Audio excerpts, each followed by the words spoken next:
Radio 1 de Radio Nacional de España presenta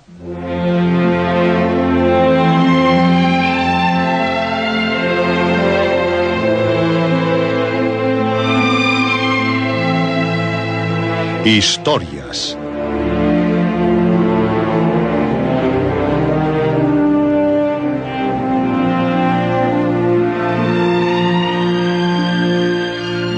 Historias de terror, de aventuras, de suspense, de ciencia ficción.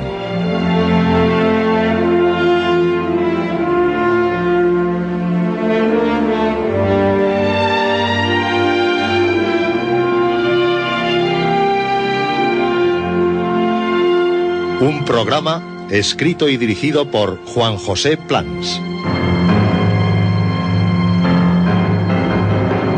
Esta noche, Carmila, primera parte.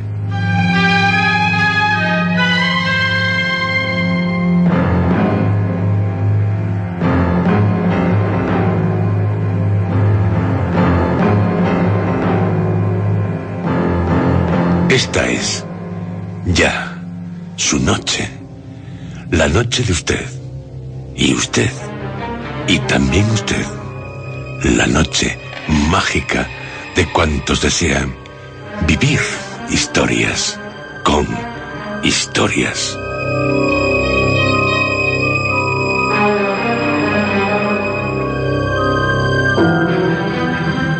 La noche de los que, como todos ustedes, están ávidos de aventuras, porque son aventureros, por lo que su programa radiofónico es Historias.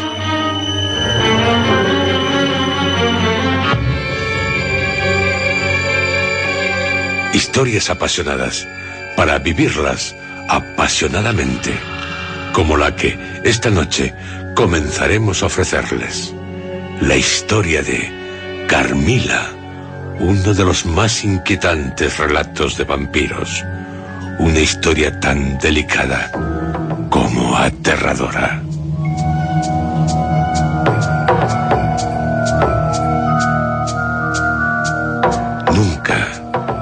Nunca, tras vivirla, la podrá olvidar. Nunca. La historia de Carmila le obsesionará para siempre. Y, en algunas noches, al oír tras de sí unos suaves, muy suaves pasos, se sorprenderá a sí mismo al preguntar angustiado: Carmila. Carmila. Ojalá no le responda.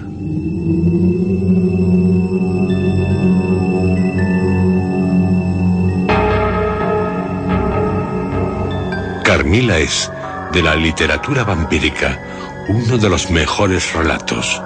Su autor, Sheridan Le Fanu, uno de los grandes maestros del terror, nos dejó historias alucinantes, como la que, advertidos, muy advertidos quedan, les sobrecogerá esta noche.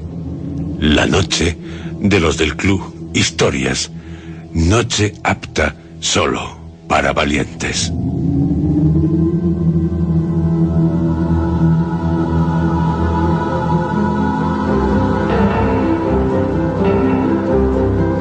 Joseph Sheridan Le Fanu, considerado como el iniciador de las Ghost Stories, cuentos de fantasmas, fue un escritor irlandés atraído por lo sobrenatural. Nació en Dublín en 1814. En el año en que, de Walter Scott, se publica Waverly, su primera novela histórica, y de Johann Gottlieb Fichte, su ensayo Teoría de la ciencia. Muere en el manicomio de Charenton en Saint-Maurice, cerca de París, Donatien Alphonse François, llamado el Marqués de Sade, autor de obras como Justine o Las desdichas de la virtud, La filosofía en el tocador, La historia de Juliette, Los 120 días de Sodoma, Los crímenes del amor. Ludwig van Beethoven finaliza Fidelio, y Francisco de Goya y Lucientes finalizan los fusilamientos en la montaña del Príncipe Pío, jornada del 2 de mayo, una de sus obras más significativas.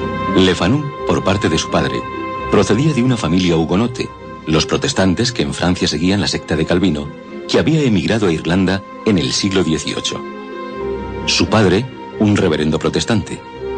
Por parte de su madre, era sobrino nieto de Richard Brinsley Sheridan, Dublín 1751, Londres 1816, un dramaturgo de grandes éxitos que acabaría dedicándose a la política.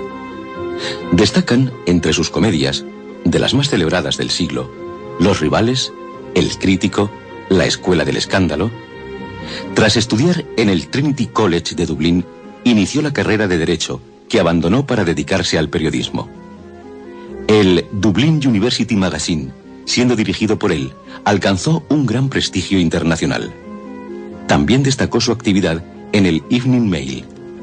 Con sus primeras obras, Funding Crowhouse y Samus O'Brien obtendrían un gran éxito, lo cual le animó a dedicarse a la literatura. Se trataba de unas baladas irlandesas que cautivaron a los lectores. Su vida puede decirse que era rutinaria, tranquila, apacible. Pero no era así, aunque tal les parecía a los demás, porque interiormente era muy angustiada, la de un tímido enfermizo, algo que influiría tanto en su obra. Le Fanu, al enviudar en 1858, cuando tenía 43 años, se volvió tan huidizo que acabó no recibiendo ni a sus amigos. Se le llegó a conocer por el Príncipe Invisible.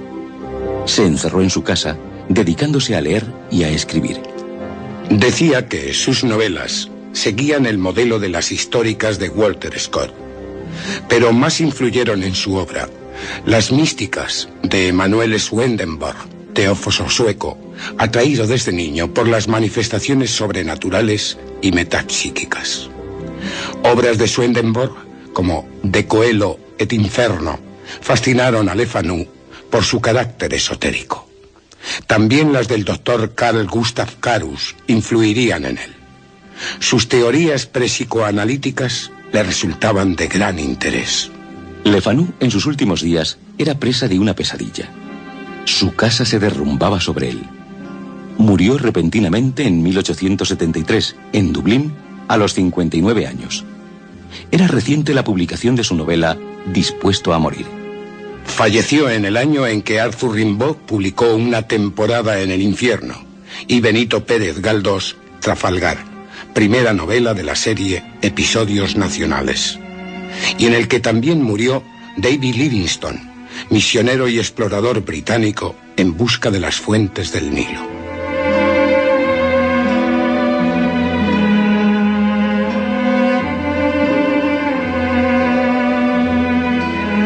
Joseph Sheridan Le Fanu fue, ante todo, un maestro del terror.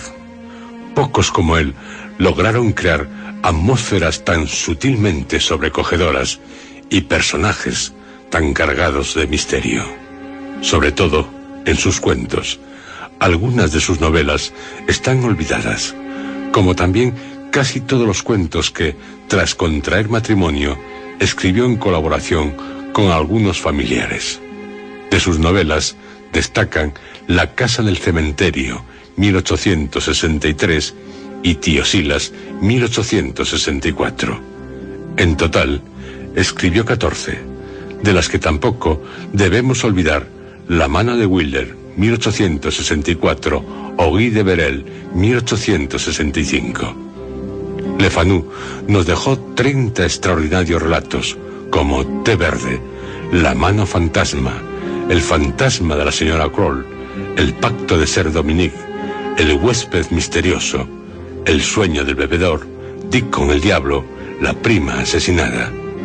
Gran parte de ellos publicados en el Dublin University Magazine, otros en Oldie Year Round, revista de Dickens, o en DW.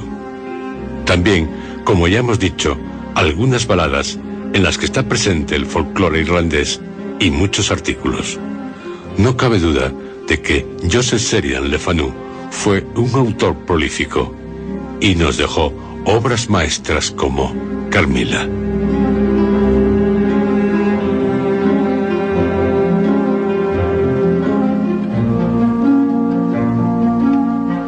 El depresivo, misántropo, huraño, solitario Joseph Sheridan Le Fanu escribió Carmila cuando se había recluido en su casa de Dublín, cuando creía ser acechado por malignas fuerzas de ultratumba. Carmila apareció por primera vez en la revista inglesa Dieter Blue en 1871. En el año en que Dostoyevsky, a sus 50 años, publica Los endemoniados. Émile Zola, a los 31, Les Rougon-Macquart, y Charles Darwin, a los 62, El origen del hombre. Y Carmila reaparecerá al año siguiente, en 1872, en un volumen de relatos titulado A Glass Darkly. En el año en que se publica El gaucho Martín Fierro, de José Hernández, cuya segunda parte, La vuelta de Martín Fierro, aparecerá en 1879. Y en el que comienza la expedición oceánica Challenger, que dura hasta 1876. Carmila es uno de los más originales relatos sobre vampiros. Tal vez por su extensión, podríamos decir que se trata de una novela corta. Contiene un prólogo y 16 capítulos, el último a modo de conclusión. Una morbosa historia, escrita por Le Fanu con extraordinaria exquisitez. Una historia alucinante. Una historia que a todos los del Club Historias les angustiará. La historia de una vampira.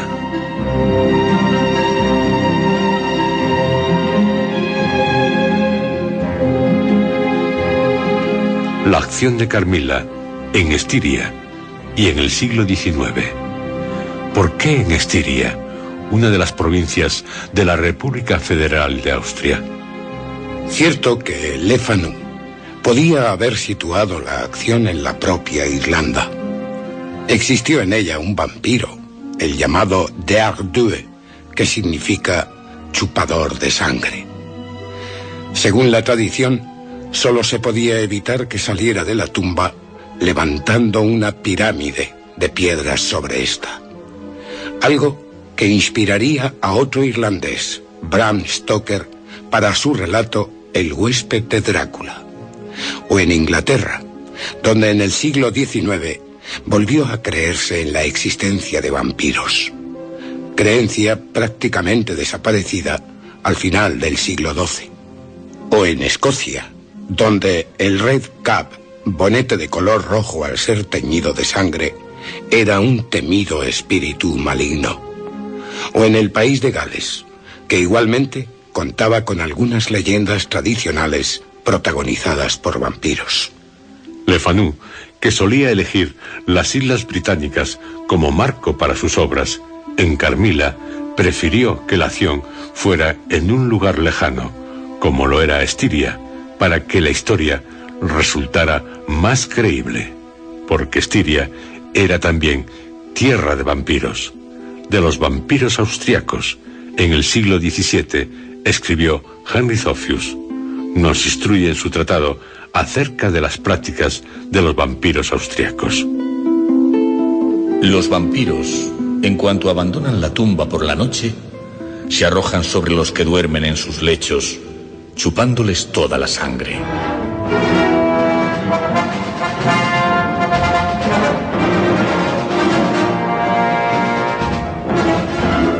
¿Y por qué la acción tiene lugar en el siglo XIX? Porque así Le Fanu causaba un mayor horror a sus lectores. Podían temer que les ocurriera lo mismo que a las víctimas de Carmila.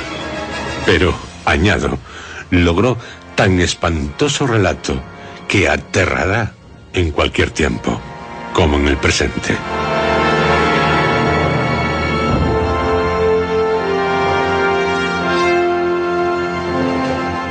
Estiria, en la actualidad, es una próspera provincia austríaca, ya que las riquezas de su subsuelo son muy abundantes.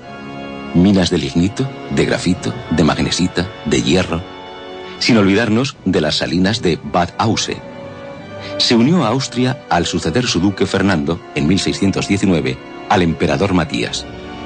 Su historia, como la de casi todos los pueblos, fue muy azarosa. Desde que, poblada por celtas e ilirios, formó parte de las provincias romanas de Nórica y Panonia, devastada, invadida, dominada, hasta ser unida a Austria. Recordemos que llegó a pasar a Carlos V por testamento de su abuelo Maximiliano, pero en 1521, aquel la cedió a su hermano Fernando, posteriormente emperador.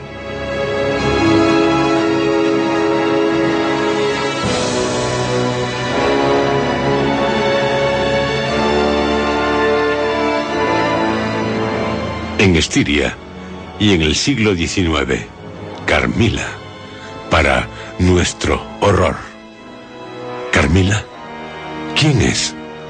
Solo anticiparé que es el anagrama, transposición de las letras de una palabra de la que resulta otra palabra distinta, de Mircala o Milarca.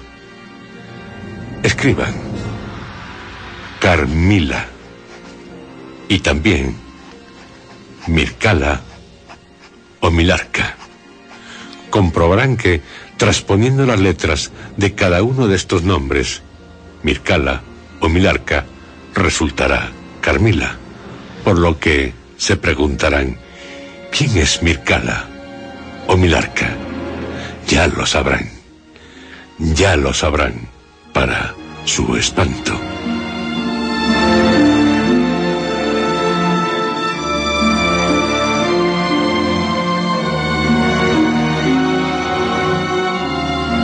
Carmila, que inspiraría a Carl Theodor Dreyer, al igual que otros relatos de Le Fanu, para su película Vampiro de 1932, también conocida por La bruja vampiro, o a Roger Vadim con Y morir de placer de 1960, entre otros. De estas y de otras adaptaciones cinematográficas del relato ya nos ocuparemos, así como de sus versiones teatrales. Es una de las obras maestras de la literatura vampírica. Su texto, en la actualidad, figura en varias antologías. No les será difícil dar con alguna de ellas.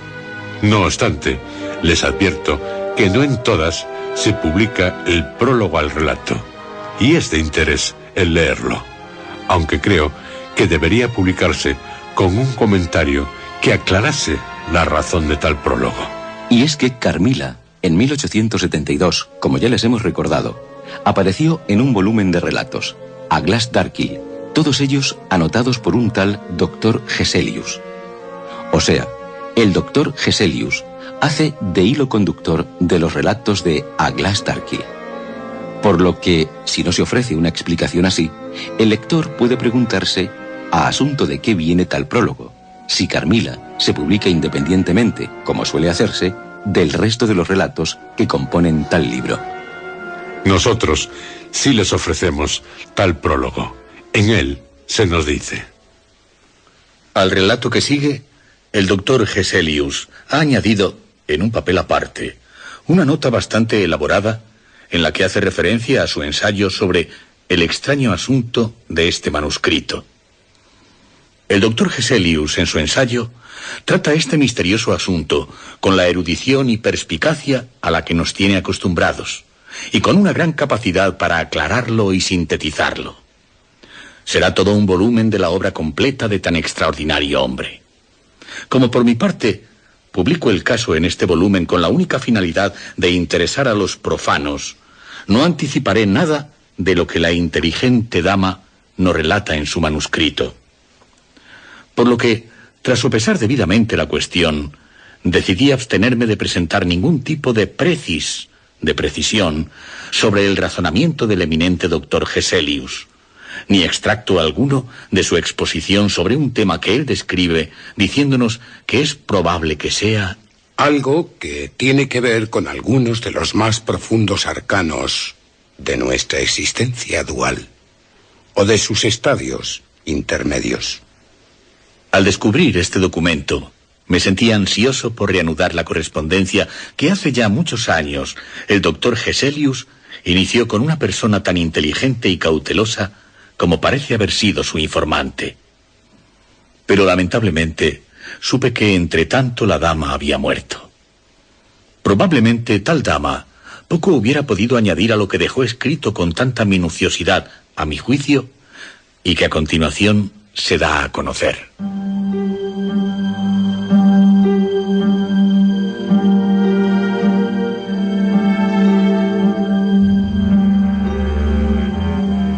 Joseph Sheridan Le Fanu, en el prólogo a Carmila, nos anticipa la posibilidad de que el caso trate sobre una existencia dual, Carmila-Mircala, no así de doble personalidad, y de que quien escribió el manuscrito ya ha muerto, algo que, en mi opinión, no era necesario adelantar, aunque tal vez sí lo fuera en la época victoriana en que escribió el relato, una época de tan rígidas normas morales, en la que una joven Laura vivirá una espantosa historia, como también la vivirá usted, todos, ustedes y nosotros, la historia de Carmila, para pasárnoslo de miedo con miedo.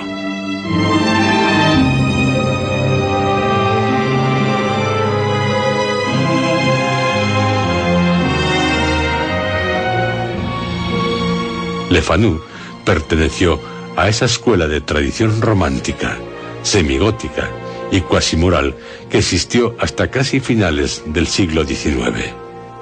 Wilkie Collins, Rider Haggard, Conan Doyle, H.G. Wells y Stevenson, entre otros, también la representaron.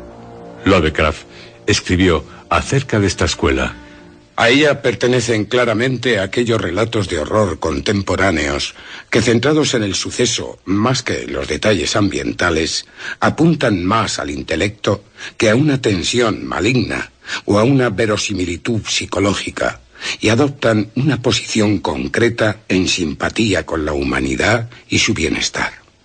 Tiene una fuerza innegable, y debido a su elemento humano, atrae a un número más amplio de lectores que la pura pesadilla artística.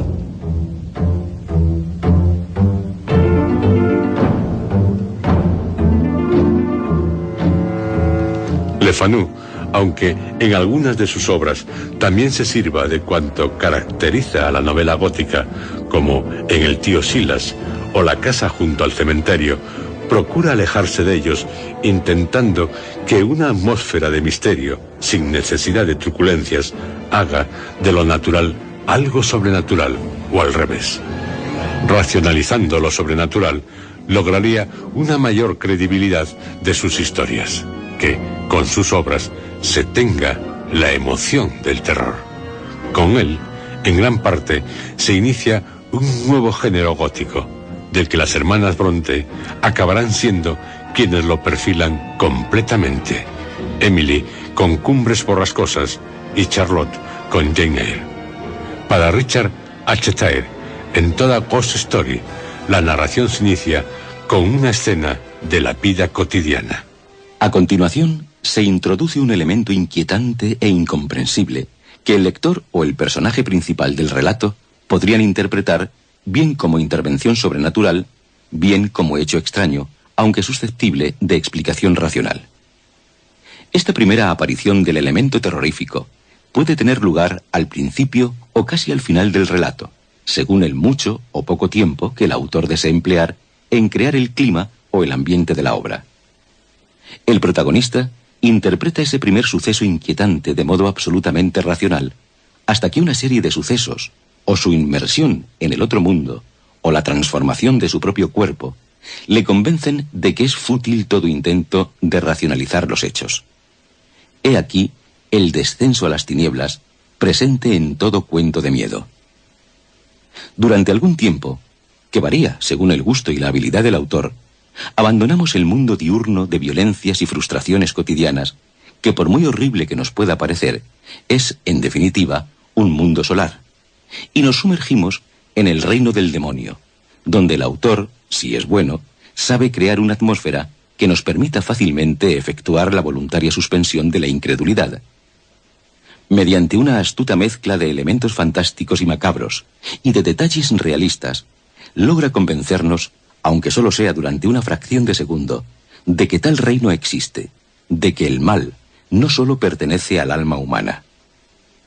Por fin llegamos al desenlace, que en todos estos relatos es breve, rápido y consta de 2 partes. En la primera, situada 1 o 2 párrafos, o acaso una página antes del punto final, el protagonista se despierta, o se hace de día, o se presenta cualquier otra circunstancia tranquilizadora y amable. Siempre hay una posibilidad de que el descenso a las tinieblas pueda explicarse mediante alucinación, sueño o trastorno mental.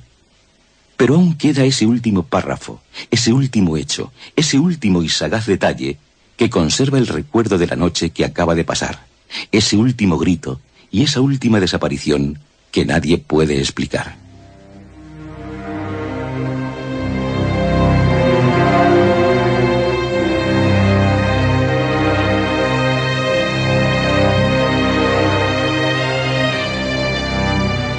Comprobarán que este esquema de la Ghost Story, debido a Richard H. Tye, está muy presente en Carmila. Carmila, a quien Laura recuerda, no siempre igual, su imagen. Unas veces es la de una hermosa muchacha, muy bella, tierna, lánguida, encantadora, juguetona. Pero otras veces es la de un demonio, la imagen de un horrible demonio.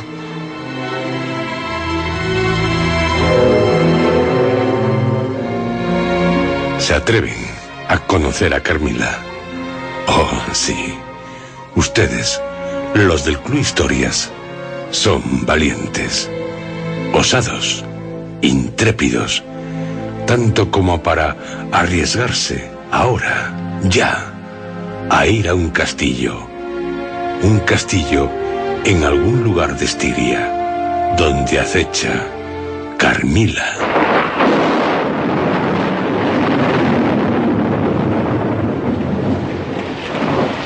En una noche tormentosa, negra, la figura de una esbelta joven ha sido silueteada por un cegador rayo.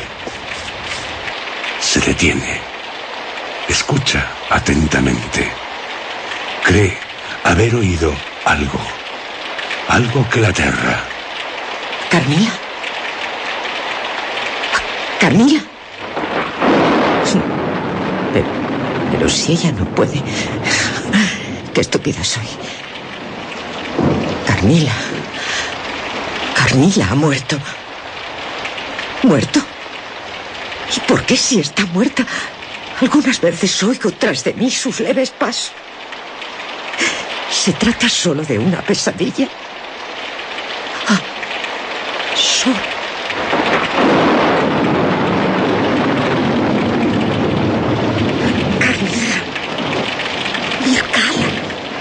Si pudiera olvidar a la bella Carmila, la bella Mircala, pero no puedo.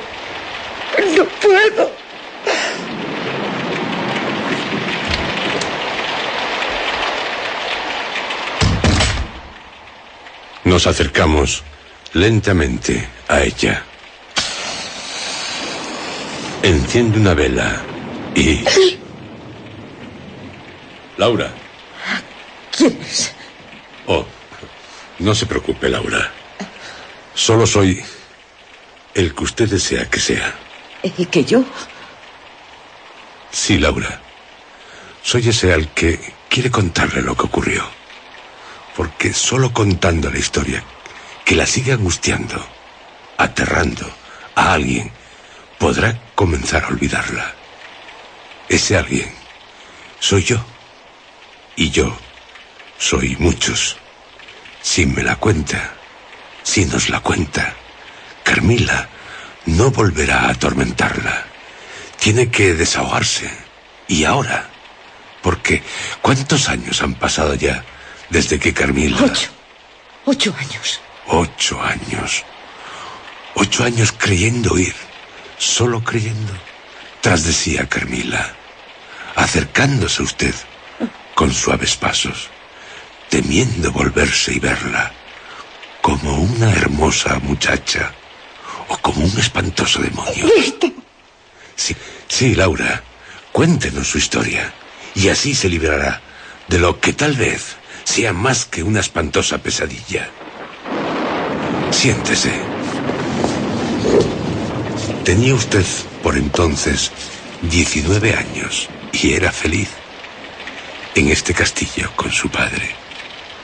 Cuéntenoslo todo. Escríbalo. La escuchamos. La leeremos. Y viviremos con usted su historia. ¿En Estiria? ¿En un castillo o Scholes? Recuerde todo, Laura.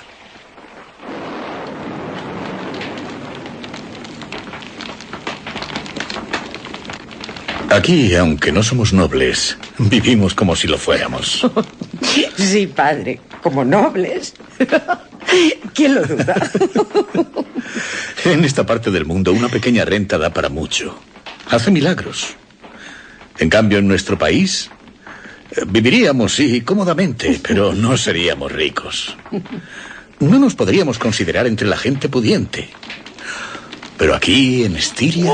Eres un gran señor.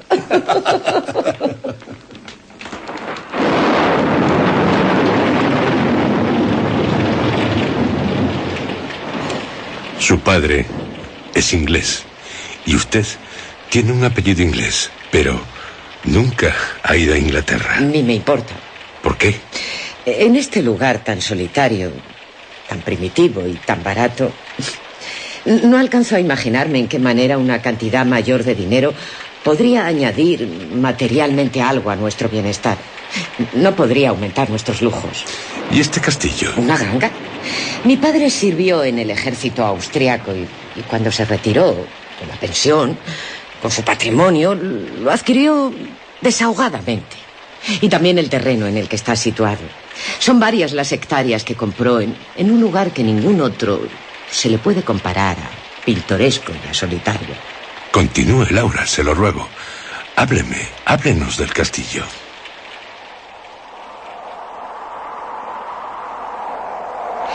El castillo está situado sobre una pequeña colina y domina un inmenso bosque. El camino, muy antiguo, abandonado y angosto, pasa ante nuestro puente levadizo, que nunca he visto izarse desde que vivimos aquí. En su foso nadan los cisnes entre grupos aislados de nenúfares, con las corolas muy blancas. Dominando el lugar se levanta el castillo, con su amplia fachada provista de un gran número de ventanas, torres y una capilla gótica. Frente a sus puertas, el bosque se abre en un claro irregular, amplio, muy pintoresco. A la derecha, un empinado puente gótico hace continuar el camino, más allá de un torrente que serpentea a través del bosque. He dicho que es un lugar muy solitario. Juzgad, si digo la verdad.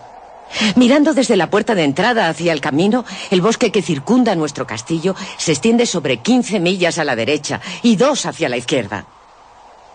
Ciertamente. Un lugar muy solitario. Sí, el pueblo más próximo está a 7 millas a la izquierda. Y el castillo más cercano y de cierta notoriedad histórica es el del general Spildorf, a unas 20 millas a la derecha. He dicho el pueblo habitado más próximo porque al oeste, solo a 3 millas, en dirección al castillo del general Spildorf, hay un pueblo en ruinas. ¿En ruinas? Sí, así como su iglesia gótica. No tiene techo. Y en su nave se encuentran las desmoronadas tumbas de la orgullosa familia Karnstein.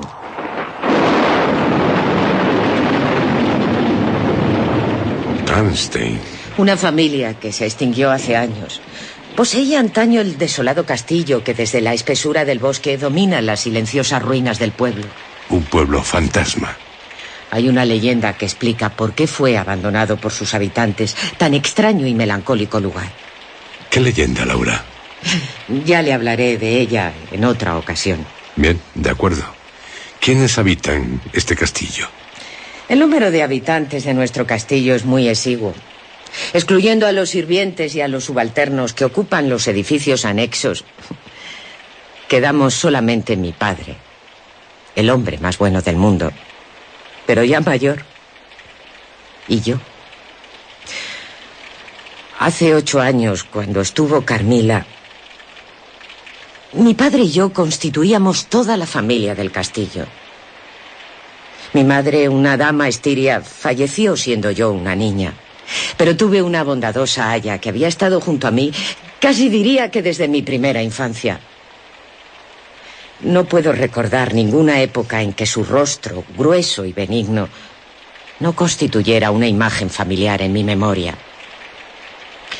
Era Madame Pegodón, natural de Berna, cuyos cuidados y buen carácter suplieron en parte la pérdida de mi madre, a la que lamentablemente ni tan siquiera recuerdo. Ella era la tercera en nuestra pequeña reunión ante la mesa.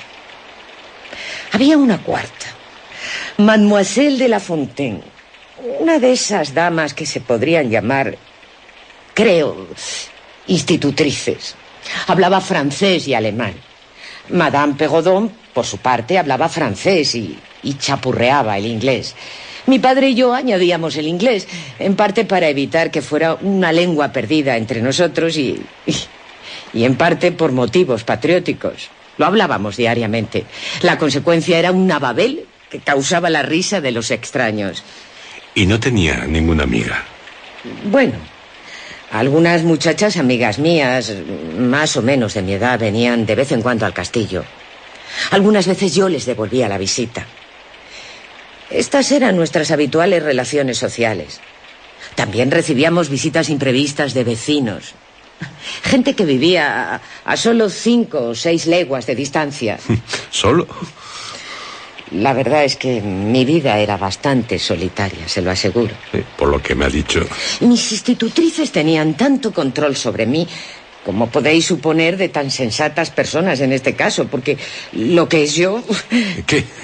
Bueno, reconozco que era una niña mimada, muy consentida. Mi padre me permitía hacer lo que quería. Imponía mi voluntad prácticamente en todo. Bueno, tratándose de su única hija y habiendo fallecido su esposa, no es de extrañar. Y en este castillo, siendo niña... ¿Qué ocurrió? Algo extraño.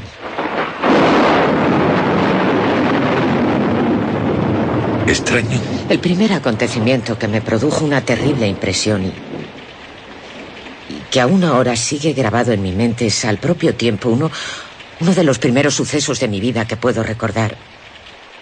Puede que para algunos sea algo nimio, trivial, pero... Seguro que no lo será para mí, para nosotros. Pero debo mencionarlo para posteriormente relacionarlo con... ¿Carmila?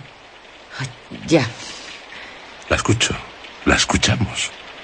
La habitación de los niños, la Nursi, como la llamábamos, aunque era solo para mí, era muy grande.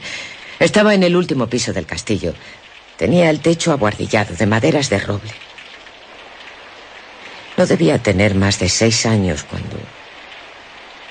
En una noche desperté de pronto. Miré a mi alrededor y no vi a la doncella encargada del cuarto. Ni a mi aya. Estaba sola. ¿Tenía miedo, Laura? No tenía miedo. Curioso. ¿Por qué? A esa edad y verse sola. No tenía miedo. El estar sola no me asustó nunca. Era una de esas criaturas afortunadas a quienes han evitado expresamente las historias de fantasmas, de hadas. Esas historias que vuelven a los niños temerosos ante una puerta que chirría o ante la sombra danzante que produce sobre la pared cercana la luz incierta de una vela que se extingue. Pero me eché a llorar, porque me sentía enfadada y molesta al encontrarme, o al menos imaginármelo, abandonada. Son malas. Se lo diré a mi padre. Y ahora gritaré y lloraré con todas las fuerzas de mis pulmones. Por malas. Pero con gran sorpresa vi al lado de mi cama un rostro bellísimo. Me miraba solemnemente. pero era tan hermoso. El rostro de una joven dama. ¡Qué guapa es! Está arrodillada, con las manos bajo la colcha. ¿Quién será? La observé con placentera curiosidad y dejé de lloriquear. ¿Y ella? Me acarició con sus manos. Se tendió en la cama a mi lado. Me atrajo hacia sí, abrazándome. Y me sonrió. De repente me sentí calmada, contenta. Cerré los ojos confiada y acabé durmiendo. Pero, de pronto, me desperté con la terrible sensación de que 2 agujas me atravesaban el pecho profunda y simultáneamente. La dama retrocedió sin dejar de mirarme y cayó al suelo, escondiéndose bajo la cama. O eso me pareció. Por primera vez sentí miedo y grité con todas mis fuerzas. El aya, la doncella, el ama de llaves, todas acudieron a tranquilizarme. Al escuchar mi historia le restaron importancia para así calmarme. Sin embargo, a pesar de mi corta edad, pude percibir que sus rostros estaban pálidos, con una angustia mal disimulada. Miraron bajo la cama, inspeccionaron toda la habitación, bajo las mesas, abriendo violentamente los armarios. Nadie. Pero el ama susurró a la niñera. Mira, aquí, en la cama. Hay un hueco. Alguien ha estado tendido aquí. Tan cierto como que no fuiste tú. El sitio aún está caliente. La niñera me acarició y entre las 3 me examinaron el pecho donde les dije que había sentido la punzada. Pero, niña, no hay ninguna señal de que te hayan pinchado en el pecho. Pobrecilla. Nada ha sucedido. Habrá sido una pesadilla. Ahora, a dormir, pequeña. Laura, la volvieron a dejar sola. Oh, no. Se quedaron sentadas en mi cuarto durante toda la noche. ¿Las 3? ¿Las 3? O sea que... Algo temían. Desde aquella noche hasta que tuve 14 años siempre se quedó alguien conmigo. Durante mucho tiempo estuve muy nerviosa. Llamaron a un médico. Era pálido, viejo. Me acuerdo perfectamente de su rostro saturnal, alargado, algo picado de viruelas. Y tenía una peluca color castaño. Durante una temporada venía al castillo durante 3 días. Me daba una medicina. Una medicina que odiaba. Sabía tan mal. ¿Y al día siguiente? Seguía aterrada. No pudiendo soportar el que me dejaran sola, aunque fuera a plena luz. Recuerdo a mi padre junto a mi cama, hablándome en tono cariñoso, así como preguntando a la niñera y riéndose de sus respuestas. Mi padre me besaba. Me hacía caricias y me decía para tranquilizarme: Hija, si todo ha sido un mal sueño, no hay razón para que sigas asustada. Las pesadillas, cuando se despierta, se acaban y se olvidan. ¿Por qué no lo olvidas tú también, Laura? Porque yo sé que no fue una pesadilla. La visita de esa extraña mujer no ha sido un sueño. Y estoy muy asustada. Puede volver. Y yo en mi pecho sentí dolor. El dolor de clavárseme algo en él. Unos pinchazos, una punzada. Lo sentí. Fue algo real. Algo que me despertó. Y fue cuando la vi a ella. Tengo miedo. Algo llegó a consolarme. La niñera, al decirme que había sido ella la que se había acercado a mi cama, tendiéndose después en ella a mi lado. Debía estar dormida para no reconocerla. Pero esto, aunque lo confirmó el aya, tampoco me satisfizo, por mucho que intentaran convencerme de lo contrario. Aquella mujer había estado acostada a mi lado. Me había despertado al sentir un fuerte dolor en el pecho. Eso era real. Laura, ¿la vio a usted alguien más? Sí. Un anciano de sotana negra entró en mi habitación durante el transcurso del día, acompañado por el aya y el ama de llaves. Charló un rato con ellas. Después se dirigió a mí muy afectuosamente. Tenía una expresión dulce, agradable. Me dijo juntándome las manos: Y ahora, pequeña, vamos a rezar. ¿De acuerdo? ¿Y qué tengo que rezar? Repite conmigo. Señor, escuchad estas plegarias en nuestro nombre, por el amor de Cristo. Señor, escuchad estas plegarias en nuestro nombre, por el amor de Cristo. Todos tenían miedo. De lo contrario, ¿por qué rezar? Durante años la niñera aquellas plegarias me las hizo repetir, a diario. Recuerdo perfectamente el rostro pensativo de aquel anciano de cabellos blancos, con su sotana negra, de pie en la habitación, en el piso alto del castillo, rodeado de muebles que tenían más de 300 años. Por una celosía se filtraba algo de luz. El ambiente era sombrío. Después, de rodillas y con él las mujeres, rezó en alto, con voz sincera y temblorosa, durante un espacio de tiempo que a mí me pareció muy largo. La verdad es que... Diga. He olvidado toda mi vida anterior al suceso que le acabo de contar. También alguna etapa posterior de mi vida me resulta oscura. Muy oscura. Por el contrario, las escenas que acabo de describir permanecen vivas en mi memoria. Son como imágenes.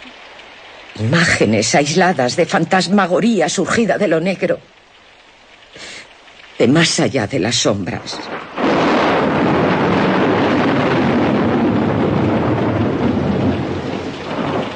Laura, me ha hablado de un pueblo abandonado, en ruinas, y que hay una leyenda que explica la razón por la que de él se fueron sus habitantes.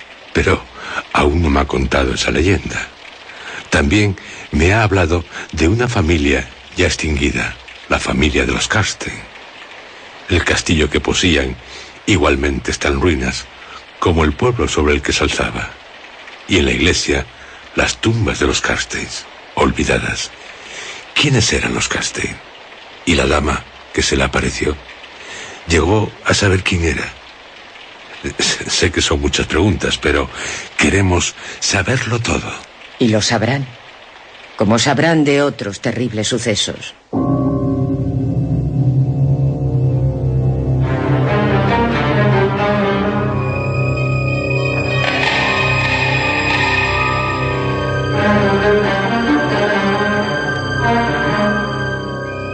En nuestra próxima cita, Laura nos contará otro extraño hecho.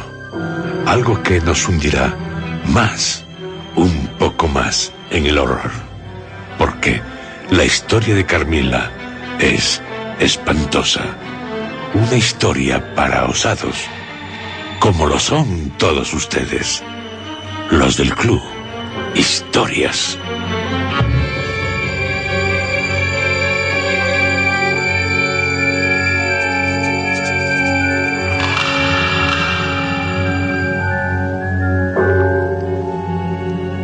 Todos, ustedes y nosotros, nos enfrentaremos a una abominable criatura. Es bella, muy hermosa, delicada, hechizante, pero también monstruosa. Se llama Carmila.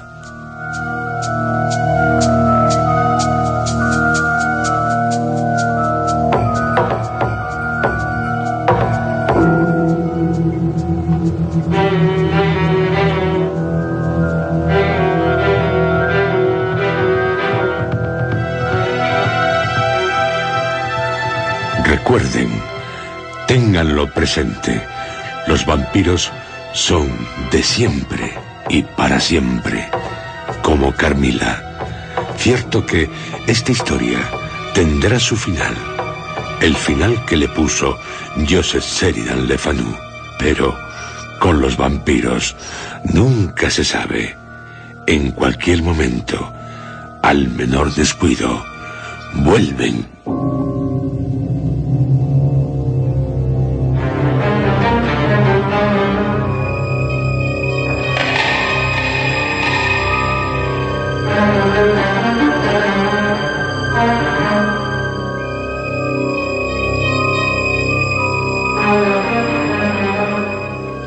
Con los vampiros, estén siempre alerta. Y alerta deben estar con Carmila, una vampira, una de las más espantosas vampiras que puedan existir. Su historia nos sobrecogerá. No se la pierda para seguir pasándoselo de miedo con miedo.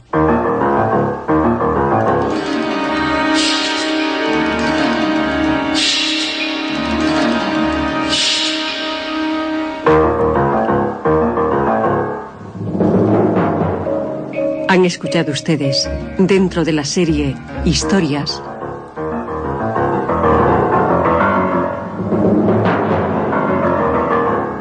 Carmila, primera parte.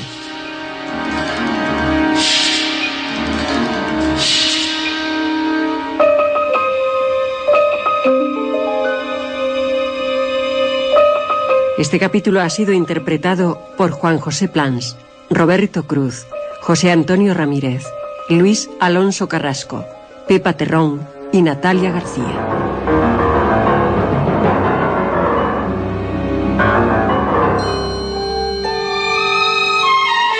Efectos especiales, Joaquín Úbeda. Realización técnica, Armando Multedo y Adolfo Abarca. Dirección, Juan José Plans.